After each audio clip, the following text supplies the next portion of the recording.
Ayun, good morning, good morning, good morning, good morning. Isang mapagpalang umaga po sa ating lahat, mga kababayan.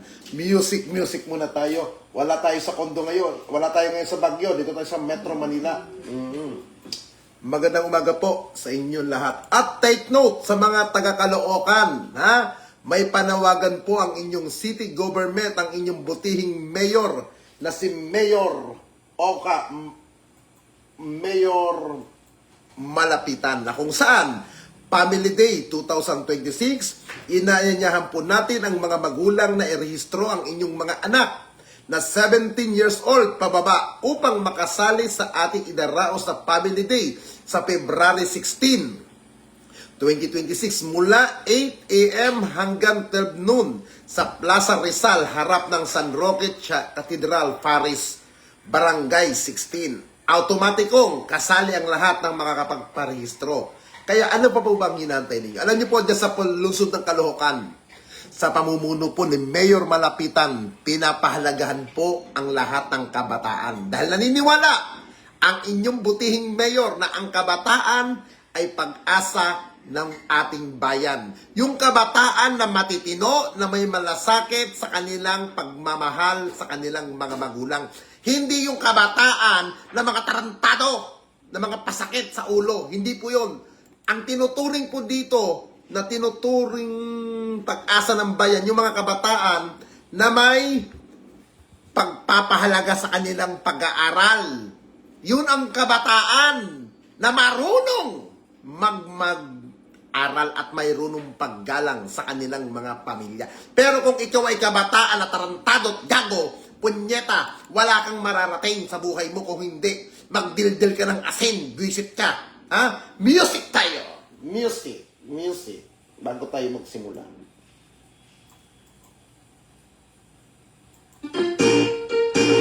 Barangay Chupaco, sa kanto, Yes!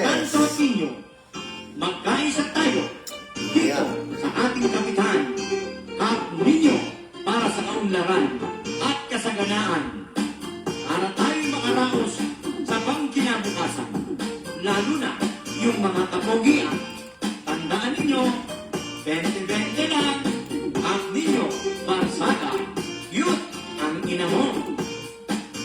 Sa Barangay Chupaco, kanto ng kanto ninyo, mayroon tayong kapamilya, kabarkas at kapuso.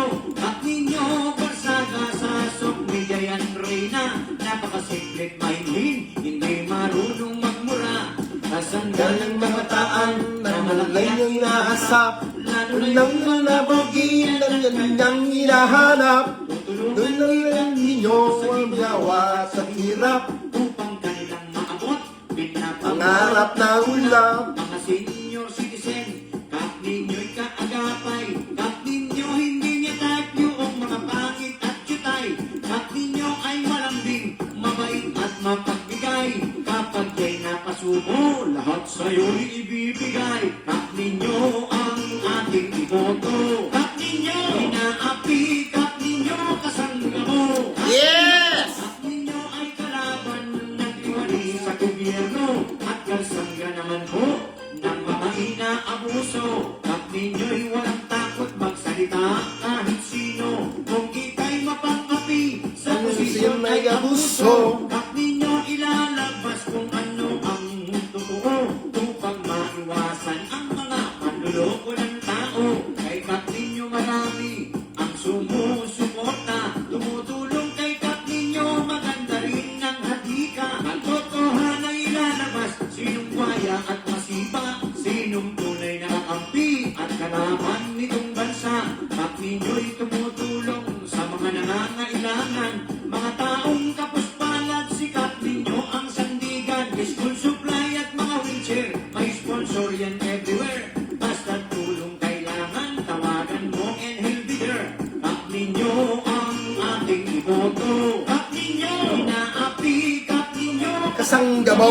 At ninyo ay kalaban ng tiwali sa gobyerno at kasangga naman po ng mga inaabuso. At ninyo ang ating Iboto. At ninyo inaapi, Pikap ninyo kasanggamo.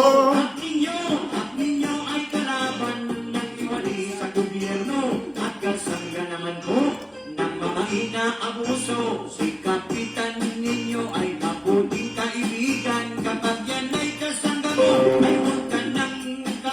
ipagtatanggol ka niya kahit kailan, kahit saan.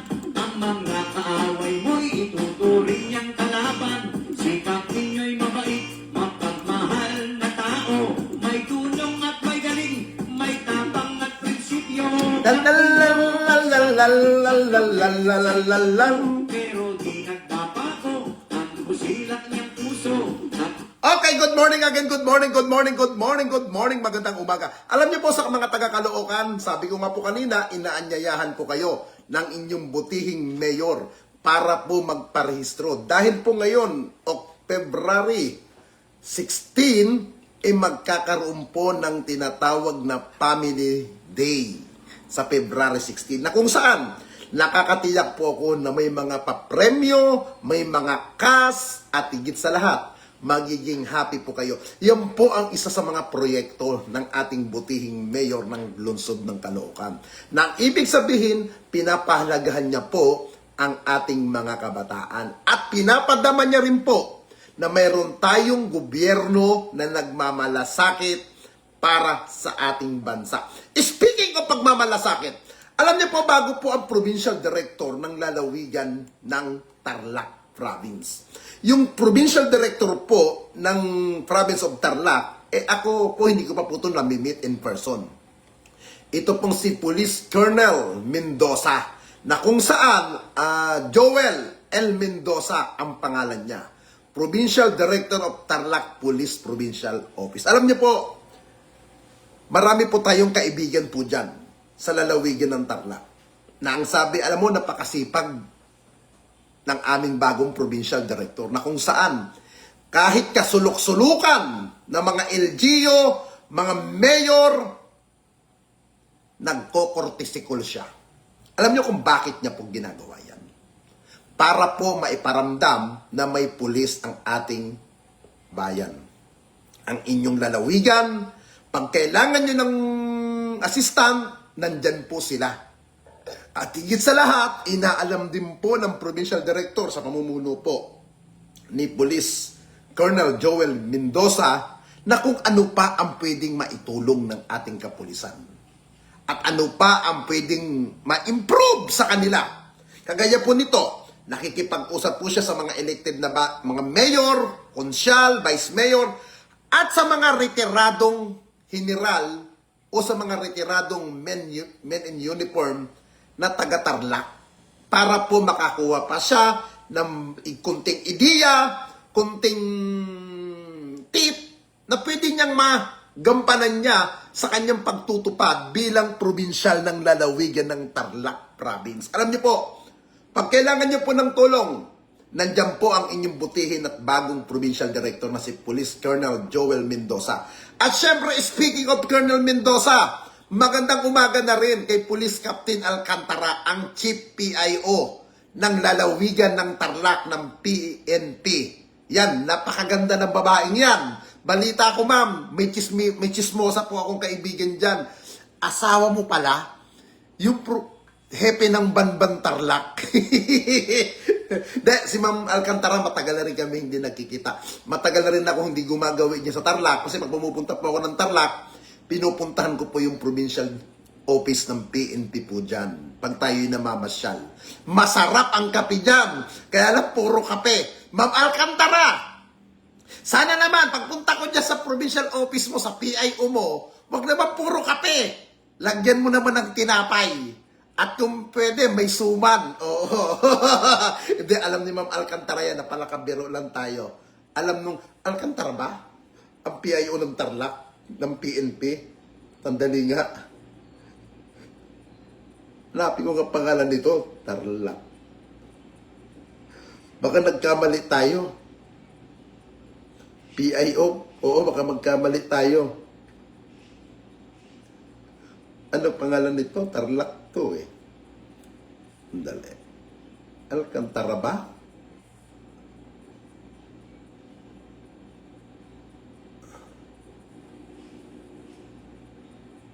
Oo.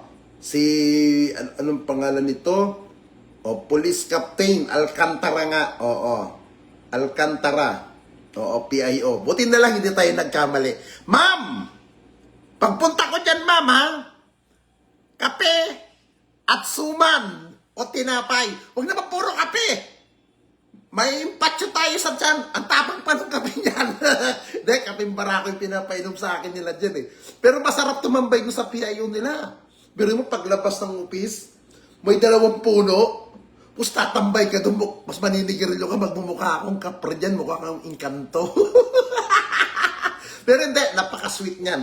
Nakaka-text ko yan. Ang sipag mag-reply niyan ni Ma'am Alcantara. Again, speaking of Alcantara, speaking of Tarlac, alam niyo may kupal dyan sa lalawigin ng Tarlac. Na hindi naman taga-Tarlac.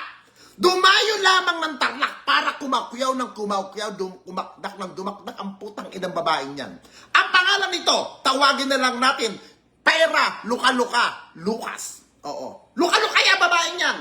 Bakit ko po nasabi? Gusto niyang magpaiyot ata sa mga politikong gwapo dyan na hindi siya pinapatulan. Kaya dahil hindi siya pinapatulan, kuda ng kuda ang putang inang babaeng yan na puro paninira ang pinagsasabi. Labang kay Governor Christian Yap, labang kay Mayora Susan Yap, at kay Congressman Bong Noel Rivera, at sa mga iba pang kapartido nila. Dahil bakit? Bakit kuda ng kuda ang putang inang babaeng pera na to? Kasi itong babaeng ito, bayaran ito ng kalaban sa katunggali sa politika, na kung saan yung katunggali ng mga Yap na sangkot sa flood control, na bilyon-bilyon ang natanggap na proyekto, gusto nilang tibagin ang mga Yap na sila ang nasa likod. Itong papaing, itong putang inang si Pyra na luka-luka. Nakuda ng kuda. Ng balita ko, kabit ito ng Saddam. Ewan ko kung sinong Saddam. Ewan ko kung buhay pa yung Saddam na umiiyot sa kanya sa araw-araw. Siguro na-stroke na yung umiiyot sa kanyang Saddam na Saddam. Alam niyo mga kaibigan, huwag po kayo nagpapaniwala sa mga fake news na ganyan. Oo. Huwag po kayo nagpapaniwala. Dahil ang mga yan, personal na interest lang ang gusto nila. Kagaya po nito. Ha? Ang sabi ng isang congressman na Makabayan Black, kahapon, meron daw ebidensya labang kay Pangulong Ferdinand Romualdez Marcos na nagte-text daw sa kayong Bersamin na director ba yun o undersecretary? Na nagte-text para daw sa mga kickback. Alam niyo po mga kababayan, kung ang tao ay tanga, madali pong mapaniwala. Pag ang tao ay mangmang, madali pong madala sa mga marites na kwento. Ikaw na nanonood ngayon, na may utak, gagawa ka ba ng kabalbalan mo? Idadaan mo sa text? Gagawin mo ba yun? Kung may utak ka? And I think hindi mo gagawin yan. Parang ganito po. Papatayin mo si Juan de la Cruz. At ikaw si Pedro. Pedro nagte-text. Juan, papatayin kita. Ite-text mo ba yung taong babantaan mo? Kung ako nasa kalagayan ni Pedro, hindi ko gagawin. Bakit? Kasi bibigyan ko pa ng ebidensya ang taong yan na magdidiin sa akin. I think hindi ganun ka-estupido si Pangulong Marcos para mag-text about sa kickback. Ngayon, sinasabi lumabas daw yan. Ang tanong, madali bang mapatunayan yung text message ng Pangulo? Na mismo si Pangulong Marcos ang nag-text? Madali bang mapatunayan yan? Hindi. Kahit naman po ako, gagawa ko ng number. Ang nakapangalan dun, President Bongbong Marcos. At ako ang gumagamit kunwari ng puno yun. Ite-text ko si VP Sara. Ang tatanungin ko, hoy, yung kiki mo mabango pa ba? At ako yung magsasabing ganun. Hindi ba pwede ko nang maidawit yun? Ngayon, pagdating sa personal, masasabi bang ebidensya na yun? Sino mga nasa likod ng mga ganyan? Para sirain ng gobyerno. Para lalong mapasama ang ating Pangulo. Ngayon, sinasabi nila si Congressman Libeste daw. Bakit hindi nagsasalita? Ba't hindi niya patunayan? Kaya nga nabasura ang impeachment na laban kay Pangulong Marcos dahil walang substance, walang sapat na ebidensya. Ano yung mga nagbasura? Mga bobo? Mga abogado mga yun. Ilang taon nag-aral. Ngayon sasabihin nyo, yan po yung mga tipong tao na hindi makatiis at hindi matanggap na sumuporta kay Pangulong Marcos noong 2022 nung hindi nakaporma, hindi na pagbigyan na kung anong hininging-hiling at tumakbong, yung isa pa dyan, tumakbong pagka-mayor ng Quezon City, natalunan, Los Valdez. Tawagin na lang natin. Pagkakanta ka, ano ba ang kailangan mo? Kailangan mo ng mic. Di ba? Talunan! Ngayon, anong ginagawa? Kiyaw-kiyaw ng kiyaw-kiyaw, kiyaw-kiyaw ng kiyaw-kiyaw. Diyos ko. Naghahantay na bumaba si Mayor Joy Belmonte at gusto niya rin atang maging mayor ng lungsod ng Quezon City at dinadaan sa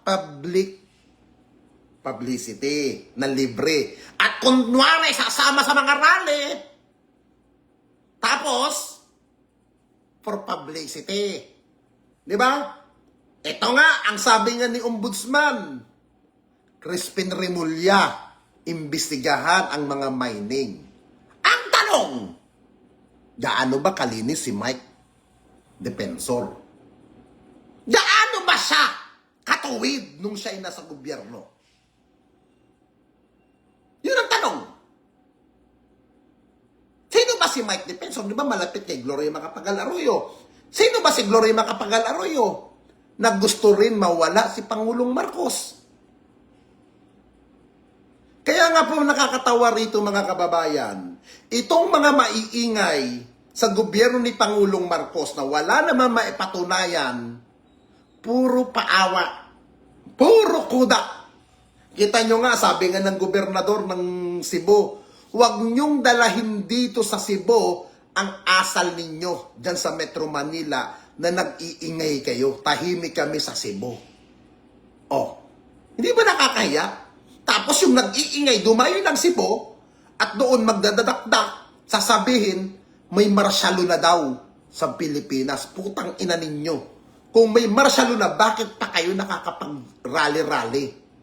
Lalong-lalo na yung puki ng inang isang selis na yan, na aminado naman na aktivista, na wala rin naman paninindigan, ngaw-ngaw, kuda ng kuda ang iho di puta na yan. Kaya po mga kaibigan, huwag po tayong nagpapadala sa mga matatamis sa salita ng mga yan, dahil ilalagay tayo ng mga yan sa kadiliman ng impyerno, na sila dapat ang nasa impyerno, di ba?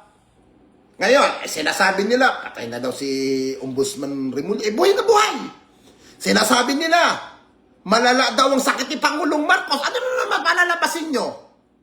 Purog na lang ba kayo gawa ng kwento? Ha? Ang sabi nga ng ibang grupo ng Makabayan Black, kasi magdepensa si Sara, kasi magpaliwanag sa social media, bakit hindi niya nalang i-prepare ang sarili niya sa paparating na impeachment laban sa kanya? Doon siya magpaliwanag, hindi sa explanation sa social media. Di ba?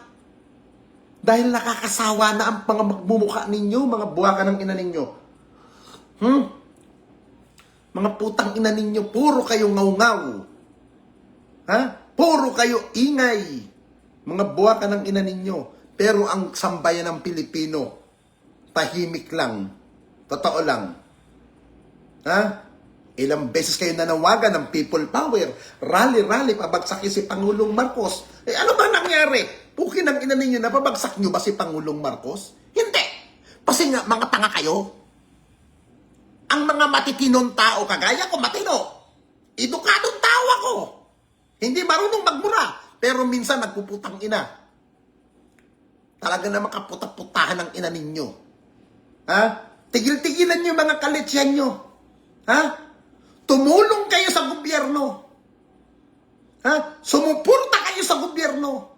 Hindi yung gusto ninyo kayo ang maghari sa bansang ito para kayo ang magnakaw, mga buwaka ng ina ninyo. Ha? Mahal-mahal nyo ang bayan. Pukin ng ina ninyo, tigil-tigilan nyo yung kalhindutan ninyo. Mga putang ina ninyo. Ha? Magandang umaga po! Luzon, Visayas, Mindanao. Ito po ang inyong kaibigan, kakampi, at higit sa lahat, taga-tsupa ng mga gwapo sa Pilipinas. Music. Gusto yung music na. Ninyo barsaga mabuhay hanggat gusto mo ang mabuting hangarin at bigyan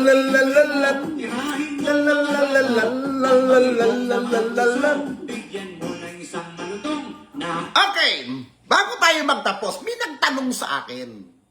May nagtatanong sa akin kahapon. Morning na morning. Pagkatapos ng Facebook live ko, may nag-PM sa akin. Ano daw ba ang reaction ko doon sa kinasasangkutan ngayon ng putang inang dati kong kaibigan? Dati kong BFF na kupal na mukhang kabayo na itong si Kupal Francis Leo Marcos. Ano ba ang reaction ko? Dahil daw ako'y mahilig mag-post ng mga pampulis-pulis, alam niyo po, simple lang ang reaction ko. Sa sinasabi niyang editing niyan, putang ina mo naman, Francis Leo Marcos, makinig ka sa sobrahan katangahan mo. Sa kuda ka ng kudang hindot ka, ikaw ang unang nag-post ng mga ganyan. Ikaw ang unang nagbibidyo. Ngayon, nasilip ng mga kung sino mang kalaban mo, galit na galit kang putang ina mo ka. Hindi ka pulis. Tapos susutin mo, may mga star-star, kung ano man mga nakalagay sa balikat na pang-opisyal. Putang ina mo, nagpanggap ka na ng Francis Leo Marcos, hindi ka naman Marcos. Oh. Tapos maghahamon ka pa ng suntukan sa isang opisyal. Alam niyo po mga kababayan, kahapon ka-text ko. Ka-text ko po mismo yung hinahamon nitong suntukan. Ka-text ko po kahapon si General Tony Maraliag. Lieutenant Colonel pa lang po si Tony Maraliag, kakilala ko na po din siya. Bakit ko po siya nakilala? Dahil pala kaibigan po tayo. Itong putang inang tong si Francis Leo Marcos, ang tingin mo kasi sarili mo, dahil ito kasi sinasabi ko sa mga kaibigan natin, kahit anong rekta mo sa mga opisyal, huwag kang maging piling opisyal. Marunong kang tumingin. At dapat ikay nasa baba. Ang paa mo'y nakatapak. Pero itong putang inang tong FLM na to, ang dami mo ng kinasangkutan na negative issue, imbis isara mo ang mukha mo, isarado mo ang bunganga mong putang ina mo ka, kuda ka pa ng kuda, ngak-ngak ka pa ng ngak-ngak. Ha? Ngayon, kabubunganga mong putang ina mo ka, nadadamay sa'yo yung mga hindi naman dapat madamay na mga tao. Ito nga sabi nga sa akin ni General Maraliag kahapon, hindi ko ninyo ibababa ang level ko kay Kulaong. Hindi sa'yo bababa. At yung pinagsasabi mo na tao mo lamang si General Maraliag, look at yourself, FLM. Ha? Ilang taon nag-aral si General Maraliag sa kanyang karir at bago niya narating yan. Siguro, ang pagkakamali lang siguro ni General Maraliag, naging kaibigan ka niya. Tinuring ka niya bilang kapatid o may respeto sa'yo, pero masyado kang abusado. Putang ina mo ka. Masyado kang abusado. Parang itong sinasabi mo dati sa akin. Ninyo, ilapit mo ako kay Bongo. Irekta mo ako kay Bongo. Kay Bato, irekta mo ako kay Bato. Ito ang mas ko sinasabi. Sige. Sasabihan ko si boss ngayon. Bigyan mo ako ng pera. Ikaw naman si Kupal. Pag bibigyan mo ako ng 5,000, bakit bigyan lang 5,000? Bakit 5,000 lang, kuya? Sapat ba ito pangkain namin doon ng mga staff niya? Siyempre, magbigay ka ng 50. Magbibigay ng 50. Ganyan ka kamangmang. Ganyan ka kabobo. Ang sabi ko nga, kung gaano kita kinupal, kung gaano kita pinaikot sa mga bulbul ko, putang ina mo ka kaya naggandawa ng buko. Dahil ikaw, nakikiramdam ka. Kung alam mo yung isang vlogger na may mga koneksyon at alam mo may mga nakakarekta, kinakaibigan mo. Na akala mo, mapakikinabangan mo, hindi mo alam, kagaya na sinasabi ko, nauunggoy na kita. Parang ganito, porque nakarekta ka, naging kaibigan mo si General Maraliag, akala mo sa tingin mo sa sarili mo, bata-bata mo na. Akala mo sa sarili mo, mapapaikot mo sa mga bulbul mong kulugo si General Maraliag. Hindi estupido si General Maraliag para lumuhod sa'yo. Ha? Hindi siya tanga para maging bata-bataan mo. Tangina ka, sibilyan ka. Men uniform si General Maraliag. Ha? Ganyan ka kahibang sa sarili mo. Ha? Tapos sasabihin mo, hinahamon mo ng suntukan. Putang ina mo ka, hindi ka papatulan ni General Tony. Tangina ka. Yung mga style mo, pambablackmail. Yung style mo na kung ano na yung mga pinagsasabi mo. Tigil-tigilan mo. Doon ka nakarekta kay Brenchong na may kaso ng drugs. Putang ina mo. Ito nagsasabi, kapatid mo, nangihingi ka ng pera doon. Hindi ka ba nahiya sa sarili mo? Masyado kang abusado. Tapos ngayon susuot ka ng mga pang-talagang pampulis sa pang-opisyal na uniform? Ha? Hindi ka ba nahiya niyan? Di ba rin magsuot ka ng t-shirt na may logo ng PNP? Okay lang yun eh. Sumusuporta ka doon. Pero yung susutin mo na mismo, yung official uniform ng officer ng kapulisan, pambabastos, panggagago.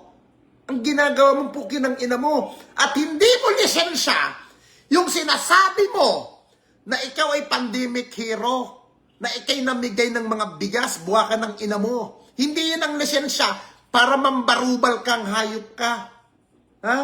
Malas-malas mo lang, pukin ng ina mo ka. Mas baliw sa'yo si makagago at hindi ka tinatantanan, pukin ng ina mo. Bumalik ka ng Metro Manila. Hindi yung nagpupunta ka dyan sa mundo na kesyo nagpapahinga ka dyan, putang ina mo ka. Dito ka sa Metro Manila. Magkupa lang kayo ni maka-high blood. Puki ni makagago. Ang ina ka.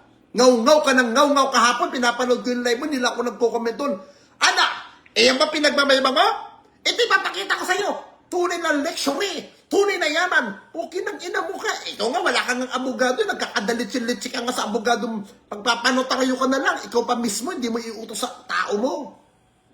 Ang ina ka. Alam mo ang problema sa'yo, Norman? Yung hindi ka marunong magpakumbaba.